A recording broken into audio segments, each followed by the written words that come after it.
Game on, ladies! We are looking at Division 6, ladies and gentlemen. Yep, and it is going to be quite a bit of fun, because right now, as we're looking at one of the lowest leagues in heroeslaunch.gg, we have the Sloth High Lords going up against Protector Nexus, and as you already can tell, the drafts are spectacular, to say the least, on Infernal Shrines, our first map in the best of 3 series. On the left side, Gaflo on Cho, Shell on Anduin, Blue on ChoGall, we have Cypher on Deathwing, and Bloody on Greymane. And to the right side of the map, Lacto is playing Leoric. We have Ovenolovin on Valla, Gamna on Johanna, Skylor is playing Alexstrasza, and Andraxos on Kel'Thas. So I have no idea how exactly it happened, but somehow the blue team walked away with ChoGall and Deathwing, and it is glorious. So if you've ever seen a special game, this is probably going to be it. Obviously, this is Division 6, which means that all of the players are very low when it comes to average MMR. Very likely we're looking at roughly, yeah, gold, maybe a little bit of platinum on average, which is being played here. And as usual, we're going to poke quite a bit of fun at the players and also at the plays that are being made, while at the same time trying to explain how to improve a little bit and what to do in general. So if you actually watch this and you're easily offended on the behalf of other people, then I can only give you the little warning that this is not going to be the video for you. So you're definitely at the wrong spot here, and should click the red X at the top right and yeah, look for something else. Maybe a little bit Hello Kitty or something along those lines. But either way, as we're looking at this game, let's have a bit of a look at the talents first of all. I mean, the interesting part to me is actually that when we're looking towards the red team, Kel'Thas didn't go into convection, so I'm already positively surprised here.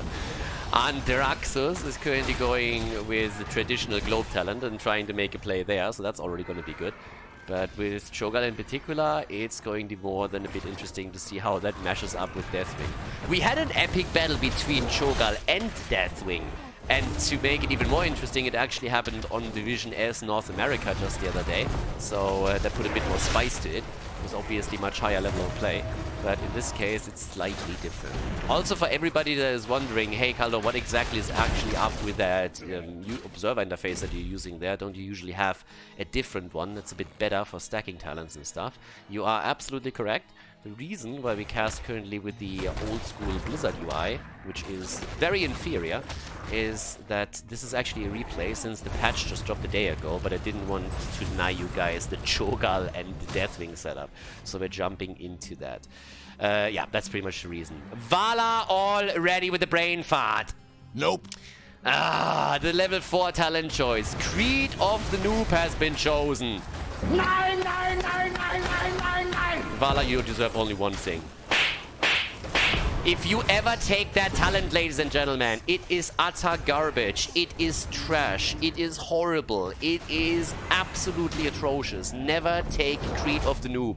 It is a horrible, horrible, horrible talent.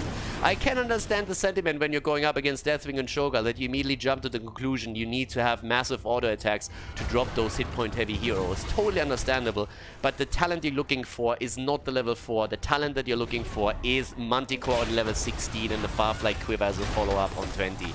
Never go into Creed of the Hunter, especially on Infernal Shrines. Always multi-shot build here, with very few exceptions where you can go for an arrow build.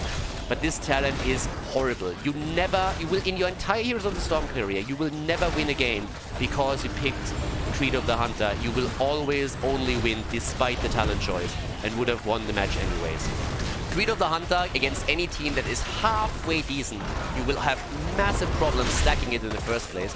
It's an atrocious talent when you're on the back foot because you won't be able to weave those auto attacks in, especially on the lower levels where the mechanics are just simply not there to make those plays. And this is a huge deal. It's gonna take ages in a normal environment to get that talent stacked, and until then it doesn't do anything for you. The 10% attack speed that you probably think are just amazing, well, they mean jack shit on this level of play. Never do this. Multi-shot, especially on those shrine fights, it's so much better, and here we go.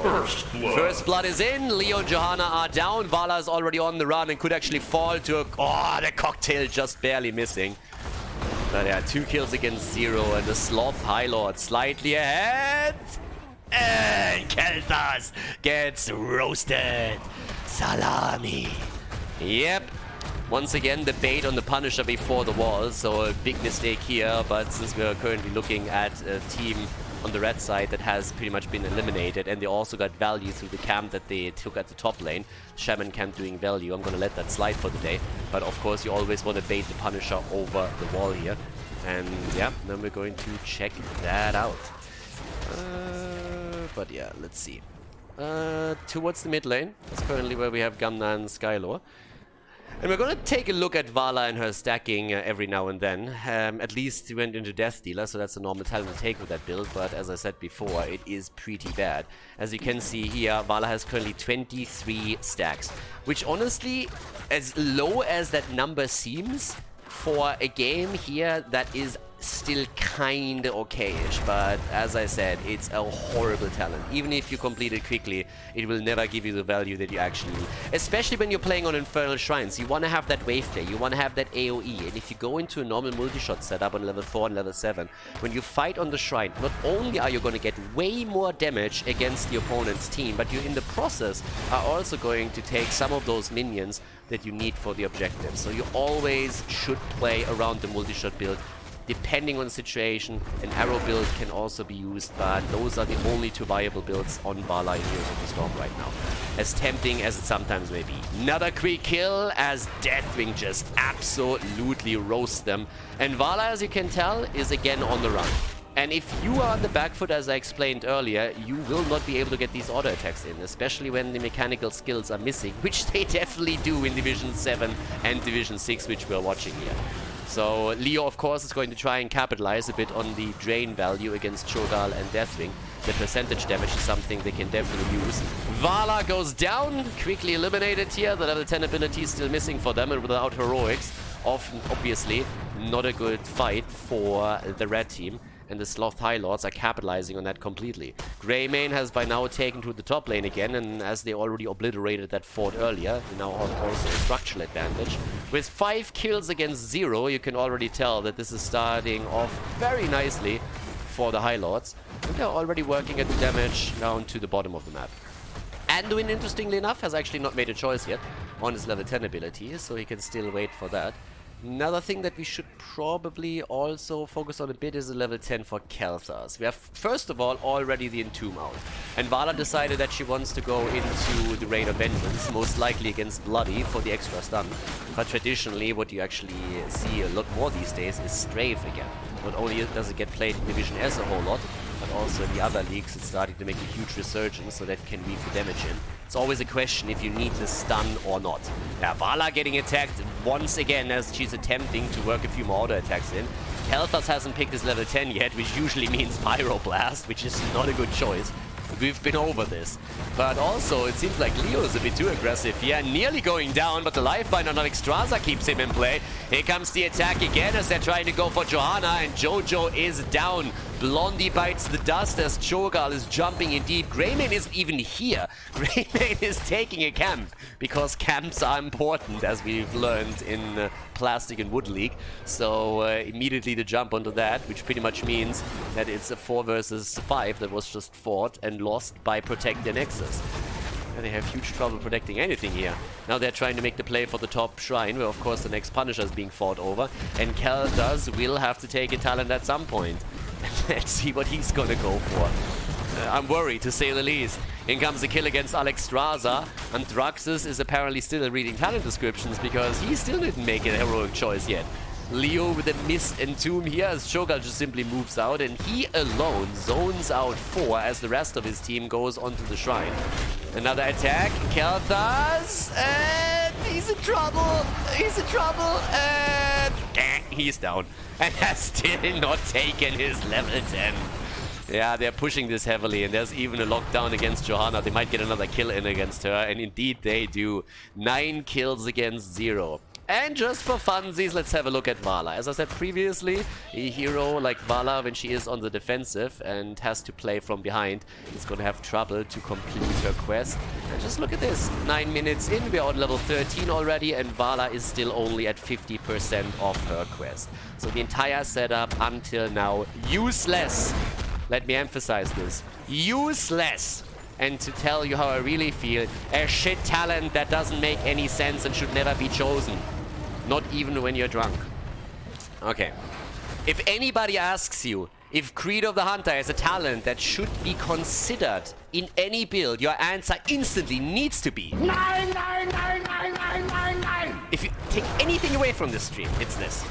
But again, auto attack builds on Valla are still absolutely possible, and that means level 16 Manticore and level 20 Farfly Quiver. That's really where Valla gets her main value out of those auto attacks. But she's one of those awesome heroes that offers both the wave clear and the single target damage. You just have to go for that a bit later.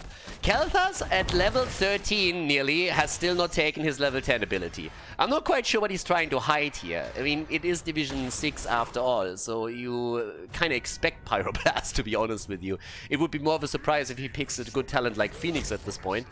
But here's the Punisher that they now finally locked in. They have also a 2-level lead. Kel'Thas is not taking his level 13 either. I'm still waiting to finally see what he's gonna go for. I mean, I expect Pyroblast, but I hope that he doesn't. I really hope that we're just seeing him play this. By the way, Valla since level 4 has only hit 50 auto attacks and still goes into Tempered by Discipline. Do you think you're gonna get a lot of value out of that target if you're having massive problems landing auto attacks?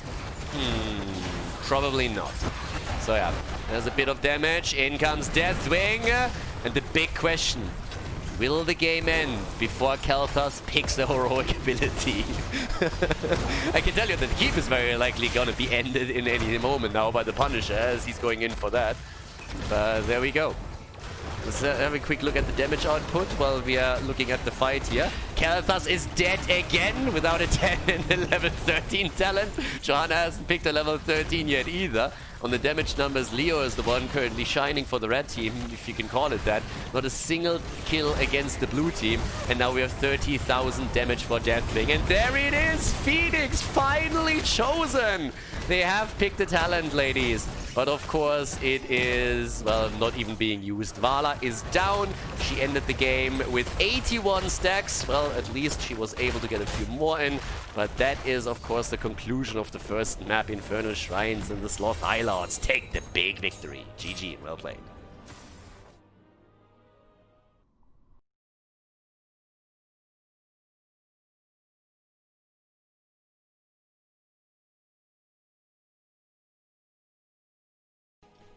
Game number 2! Yes, we had a little bit of a wild one here in Division 6 in game number 1. ChoGall and Deathwing were unstoppable and, well, got helped by the fact that Valla thought it was a great idea to go into Creed of the Noob Trap. So, at this point, we have a bit of a different setup. Deathwing got banned, but as you can already tell, ChoGall is back to business. It is Volskaya Foundry and Gaflo on Cho. We have Shell on Oriel, Bloody on Zul, Blue on Gal, and Cypher on Ana. To the right side of the map, Protector Nexus is trying to make a comeback here with Skylor on Stukov, Lacto on Johanna, and Draxus for all the percentage damage on Tychus, Liming played by Ovenolovin, and Gamna on Imperius. And ChoGall immediately moves down to the bottom of the map. I guess we are gonna see some roaming Zul action by Bloody eventually, trying to get that wave clear in, but they're trying to 5-man the bot lane immediately. And the bigger they are is going to be the best tool that the red team has. Problem, of course, with Tychus is that his attack range in particular isn't quite great. And if you don't have a stun as a follow-up, then it's always tricky for him to get the entire duration through. It's not really a hero that gets played on the higher level for that reason. I think if Blizzard wants to bring him back, they need to really tweak his attack range a little bit and make maybe a few adjustments and trade-offs in order to allow him to get through with that. The big combo on the blue team is obviously Oriel together with ChoGall. And I peeked a little bit into the bans, and Oriel was actually banned out in game number 1. I guess they picked ChoGall early, so now you have that combo, and it's all, of course, incredibly dangerous. I mean, Oriel together with ChoGall is just pretty fantastic. Interestingly enough, we actually see Shackler now also on level 1 for Zul. So Zul going into Shackler here, whereas the bot lane with the foreman that we have is already getting pretty much brutalized. The red team makes one nice move, and that means they're actually going... I have no idea why Liming is trying to take a camp here. I have no clue what's going on there. I have no idea what this is. Well, it's a waste of time. I think we can already tell that, but yeah, that's not working. Still, ChoGall is attacking the bot lane. There's an item already taken, so the red team is at least on the macro aspect of the map doing a bit of a better job, but they are struggling to defend the bot lane because they're pretty much facing a 4-man and they're not using enough resources to defend here. That's a big problem. Of course you should take that camp at the 1 minute mark, but you should never really sacrifice your bottom wall and HP on the fort because you're not setting up enough heroes for the defense here. So they need to be a bit careful with that. It's a weird setup. Imperius should be the one that is trying to get the experience soak and gets the lanes, but now they're missing out on top lane experience. Jojo is coming in a little bit late. The main tank trying to keep up with Zul. That's also not really happening. So from the get-go, the red team first kill is in, but from the get-go, the red team is in trouble and it's just being played to the wall here. So they are really struggling. ChoGall is just turning out to be a little bit too much for them to handle. Here we go. The bigger they are chosen by Tychus. So that's going to be the big tool against ChoGall whenever he gets close enough for that. Ana goes not into the Sleeping Dart build, which is these days on the higher level play, the absolute standard in Europe, but goes for the Grenade build instead, which has been played before the Sleeping Dart build got put back into the meta by Banana Age. Johanna trying to do her thing. I mean, you can only imagine that the reason is that they feel with Condemn she has just the better wave clear and that they are struggling to keep up with Zul. And Zul does what he is supposed to do. I mean, he's just simply pushing the lanes. There's another kill against Tychus. Zul is rotating mid-top, mid-top, mid-top. Has massive wave clear and allows the rest of the team to push as a 4-man through the bottom of the map. And they take the fort down before anything else happens. They have a 2-0 lead in kills. They have the fort eliminated. And ChoGall is just reigning supreme. Yeah, our Lord and Savior, ladies and gentlemen. ChoGall back into the meta, at least in the lower leagues, and is also starting to make an appearance in Division S North America, and even a little bit in Europe, at least in the Mimia games. So we'll see how far this is going to get pushed, but there are certain combos, especially with Auriel, that make the hero a lot more useful. Bloody in trouble though, and there's the kill. First kill in this series for Protector Nexus, and I feel that that's a little bit of applause. Kill number 1 for them. They made it happen. A round of applause here for Protect the Nexus. They got a kill, and that has to be celebrated considering that in game 1 they weren't able to take a single hero on the opponent's side. Okay, so Protect the Nexus is currently still trying to make those plays. And there's already the minigun, and it actually burns down ChoGall quite nicely. The problem that they have is they should try and follow up with the minigun after ChoGall gets stunned out. So in an ideal world, you would try to go in with Imperius, get a lunge through, and then just get the spear connected like this, and then Tychus gets the damage. That would be the ideal setup for them.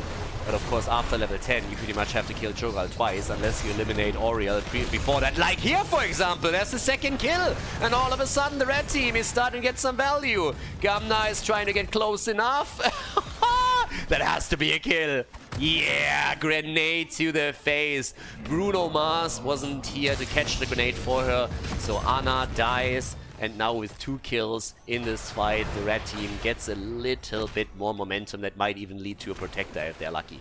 ChoGall is pushing the top lane, so that's another set where they need to set up a defense, especially since they're also a mercenary camp pushing with him. And what I like about the red team is that they're taking items. That's actually really important. They even steal the opponent's item away, so they're taking one turret after another here. And that is really a big thing. That's something that the blue team is completely neglecting to do. Now, if that is going to be a problem for them in this game or not, that doesn't really matter. It is something you should always incorporate into your strategy on this map. And another setup and another kill. Zul is down. Zul deaded, half-level lead now for the red team, and they are gaining momentum here. But the fight is not over by any means, and some of those heroes are running extremely low on mana. Gamna on Imperius being one of them. Yeah, and they need to poke this down if they want to have a chance there. It's starting to become a little bit tricky. Yeah, blue team comes in, but there's the kill against Tychus. So the red team already on the back foot. Ana and Auriel. It's a double healer setup with ChoGall and Zul, and it just works wonders right now. Despite the fact that they already lost 4 heroes, the 2 are still dishing out damage. Especially Garloff is of course murdering here. So the Protector goes over to the blue team, and they immediately make a move for Stukov. And I don't know, I mean, Stukov in general should actually get a little bit of a bonus when he plays on Volskaya Foundry. Ah, look at these. It's like home. There's vodka everywhere. This Volskaya Foundry, I'm much stronger here. I know everything. I've been here my entire life. Easy. Me a bit faster, but Blizzard, a small indie company, does not give me advantage on the Russian map. I don't like it. So, with 10 versus 10? Ooh, no resurrect? Are you high? What? Smoke weed every day. What the hell is happening here? You got ChoGall with you. Why the hell would you not go into resurrect? She actually goes into Aegis. I don't know what's going on. Like, that makes zero sense whatsoever. So, Oriel, a little bit brain farting here on her heroic ability. And this is weird. This is just weird. I don't know what happened there. I'm calling it a misclick. By the way, talking about misclick, look at Li Ming's level 7. The talent is called Calamity. Oh my god, and she went into this integrate. Oh, ladies, if you pick Li Ming, Calamity is a must, and especially on level 10, you always want to go for Wave of Force, unless you play against Nubarak and you want to burn the cocoon down. If you don't know how to play those talents, then you need to either learn to play the talents, or you need to look for a different hero to play. That would give you way... The portal in front of the wall! Nice. Yeah, shit happens, shit happens. But yeah, there we go. The laser show, aka the self-stun, and has to immediately be aborted because, of course, the blue team was trying to pounce.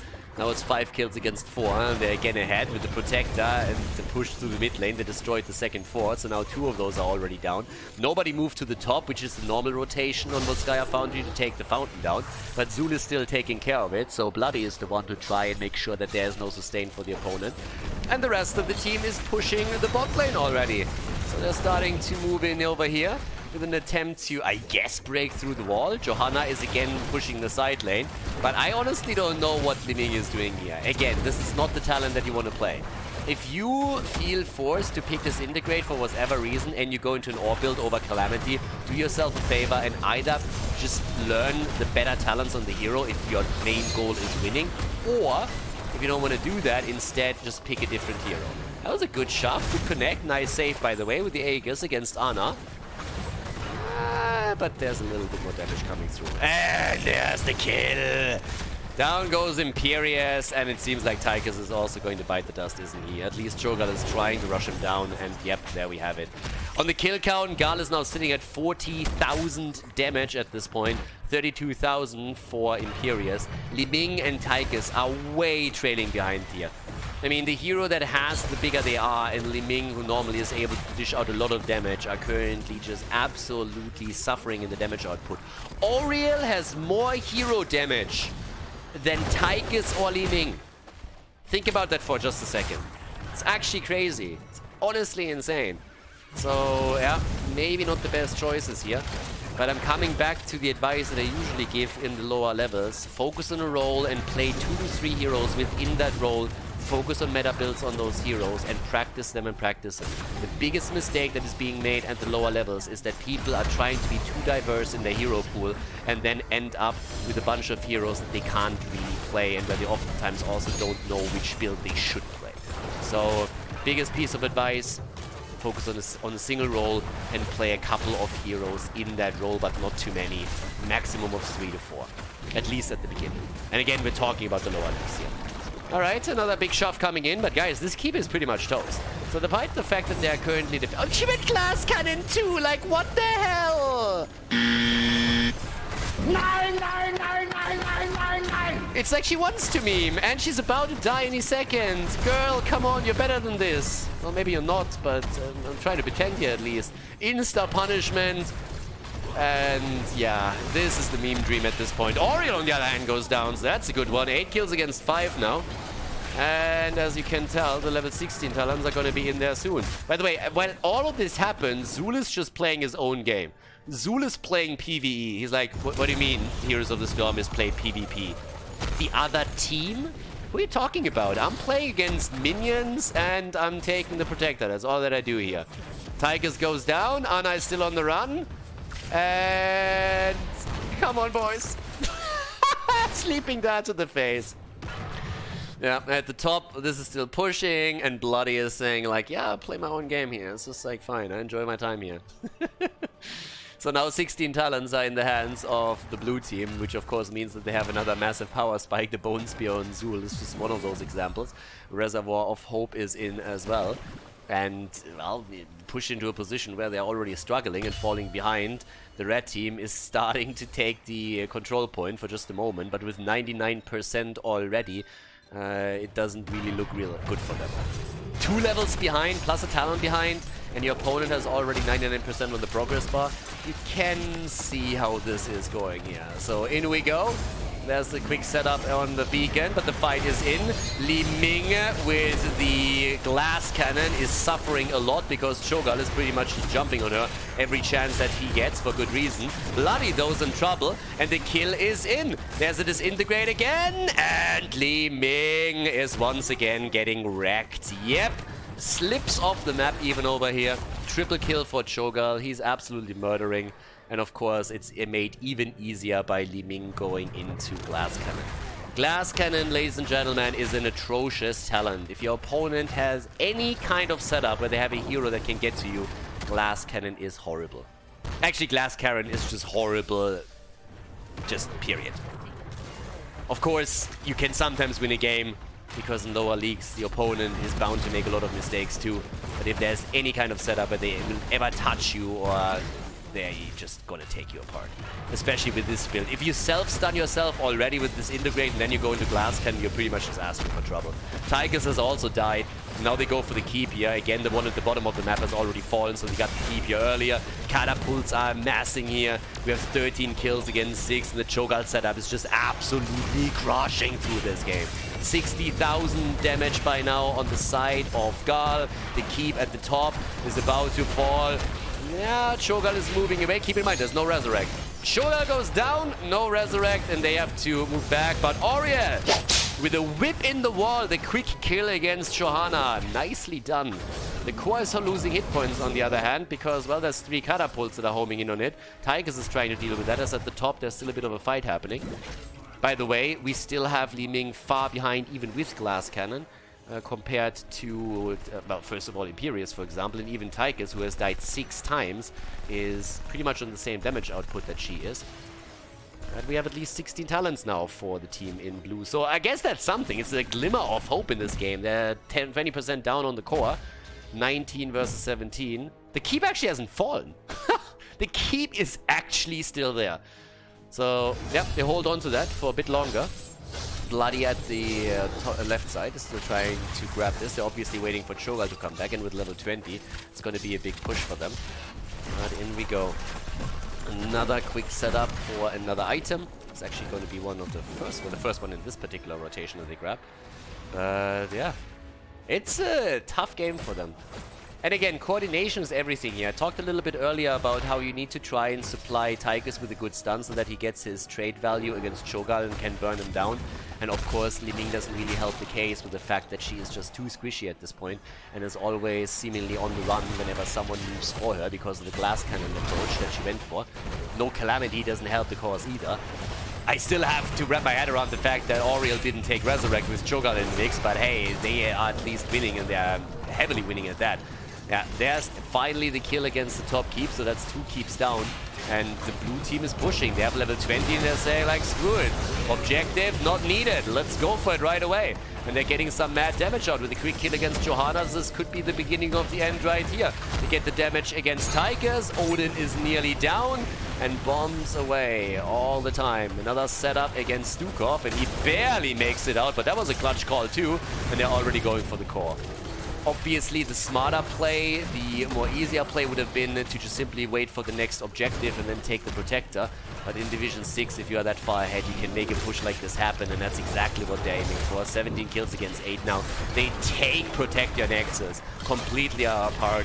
There's no protecting your Nexus anymore in this game, and that is it.